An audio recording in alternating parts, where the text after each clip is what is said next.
Hey guys, this is Comic Uno, and today I'm doing Comic Uno's Best Comics of the Week. This is the show where I review all the comics I read this week in one show. We go least favorite to best pick of the week and everything in between. And at the end of the video, we talk about the viewer's pick of the week. So in the comments below, let me know your pick of the week for a chance for your comment to be featured on an episode. Now, of course, I also do have a Kickstarter going on for my webcomic, Slice of Life. It's about an anime character that comes to life and falls in love with a high school cheerleader. So hopefully, guys, could go check that one out. Now, jumping into this week's books, I didn't have many books this week. I actually added two to the haul because this was a small week that I believe other books were supposed to come out, but they got delayed. Like Amazing Spider-Man issue 1 was supposed to come out this week, and that got delayed for a couple of weeks. So, yes, now that is why many of us have a small haul this week. But jumping into it, we have 8 books. So number 8 for me, I was sad to see this low because I really, really enjoyed issue 1.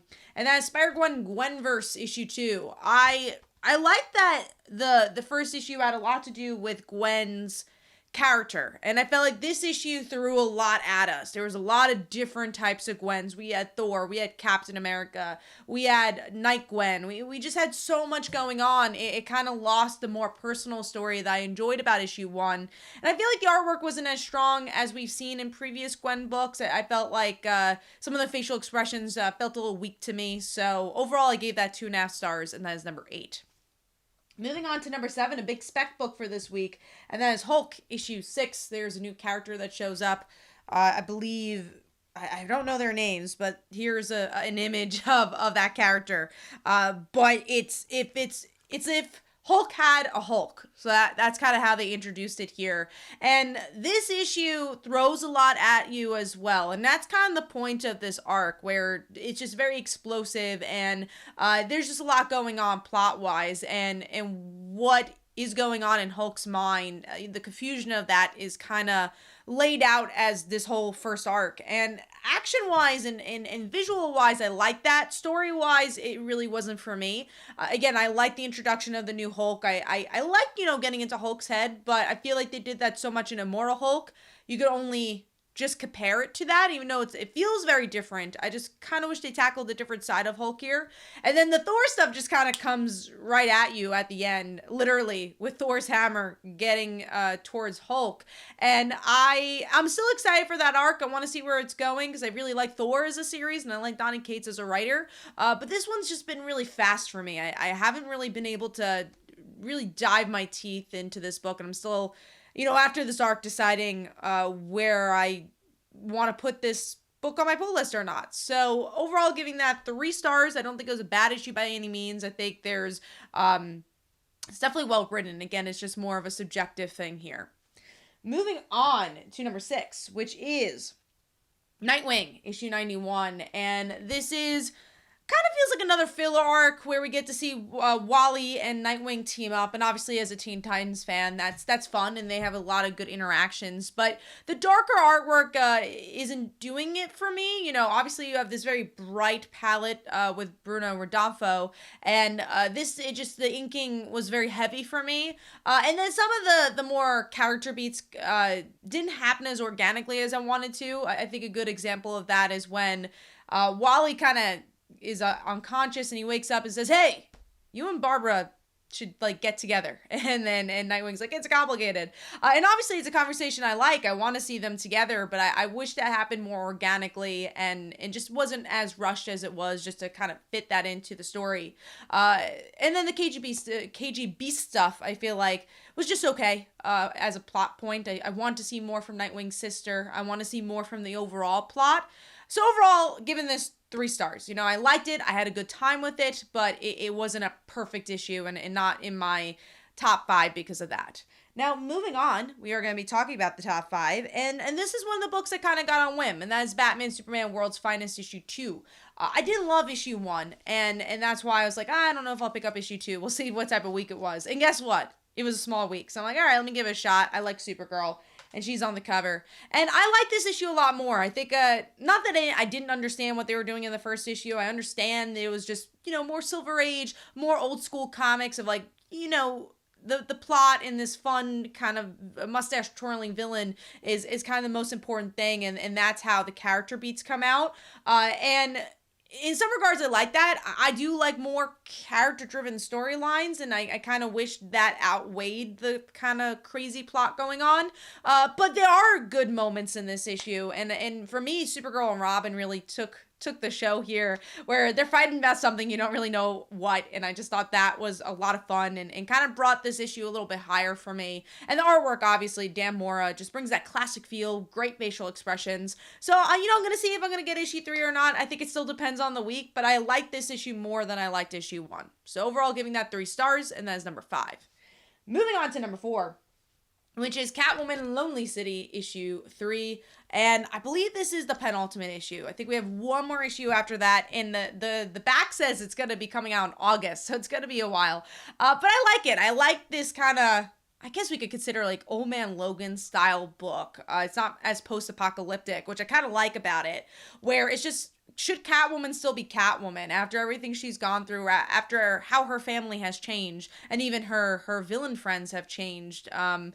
Is it worth it anymore? And that's kind of the big arc here. People get hurt, people die. There's definitely different types of relationships here. Characters you don't really get to see interact very often, very much interact in this story. And the artwork obviously is beautiful. Cliff Chiang does such a great job at the writing and the art style here. And, I think that's why it's taking a little bit longer to release. And I think that's okay, especially because this is a prestige book. And yeah, I enjoy it. I don't know if I care as much about the Two-Face storyline and like the bigger plot, but the character beats and the kind of bigger themes really work here. So giving that 3.5 stars, and that is number 4. Moving on to number 3, the other book I got on whim just because it was a small week, and that is Captain America issue 0. I'm not really a Captain America fan. I don't remember the last time I read a Captain America issue, but I was like, you know what? I like this creative team, and I'm not getting that many books. Let's try it out. And honestly, this pleasantly surprised me. I'm not going to say it made me a Captain America fan, but I could see why Captain America fans will really enjoy this book. First of all, the artwork is literally cinematic. It's so beautiful. And it's a very simple story. It sets up who the villain's going to be and maybe the bigger story threads of future issues. But mostly it's just about the two Captain Americas, relationship. So we get to see Steve and Sam and them just being Captain America and them making jokes about who's going to be sensational Captain America, and Marvel kind of picking at itself. And I honestly it gave me enough to say, hey, maybe I'll try out this next issue if I have a lighter week. Again, did it blow my mind saying, whoa, now I'm a Captain America fan? No, but I think it was fun and exactly what a Captain America fan needed, and it's what an issue 0 should be doing. It sets up the pieces, but overall it's just a fun character work piece of like, oh, this is where the series is going to go. So overall, giving that 3.5 stars, and that is number 3. So moving on to number 2, which is Power Rangers issue 18. And this has a lot in it. This has a lot in this issue. First, I thought it was just going to kind of be this more point A to point B issue, which I actually enjoyed because it's going to be more very character driven, where you start out with just Trini, Jason, and Zach just being friends and kind of getting used to their lives away from home.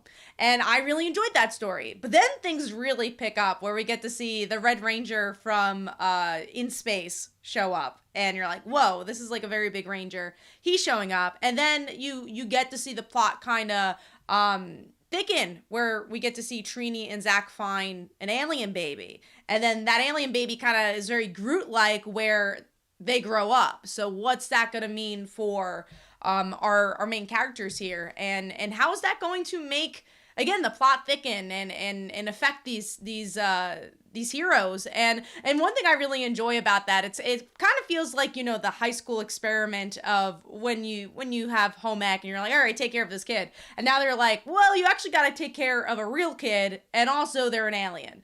So, and it's just them being able to be on their own and what that means for them as characters. So overall, I had a really good time with this one. I thought there were some really great surprises that really make this feel like a new arc, and very character driven as well. And artwork is always really good for this book as well. So overall, giving that 4 stars, and that's number 2.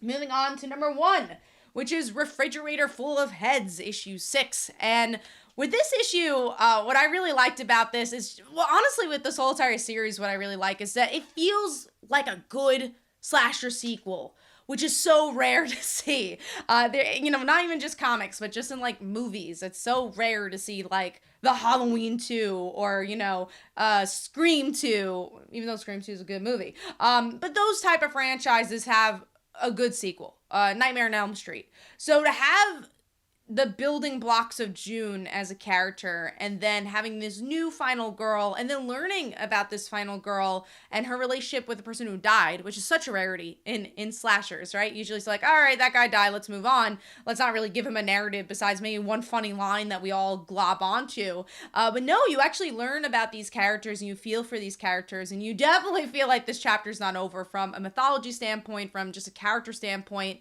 It was just a really solid ending where you're like, oh, I can't wait for more, but if there's not more, that's okay too. It just plays with the slasher rules so well, and it's gritty and action packed, and again, it's just everything you want in a horror book. So overall, giving that 4 stars, and that is my pick of the week. Let me know in the comments below what your pick of the week was. Hopefully you guys enjoyed. This is Comic Uno, and the viewers' pick of the week from last week was Son of Kal-El, and here are some comments about that. Hopefully you guys enjoyed, and I will see you guys in the next one. Bye.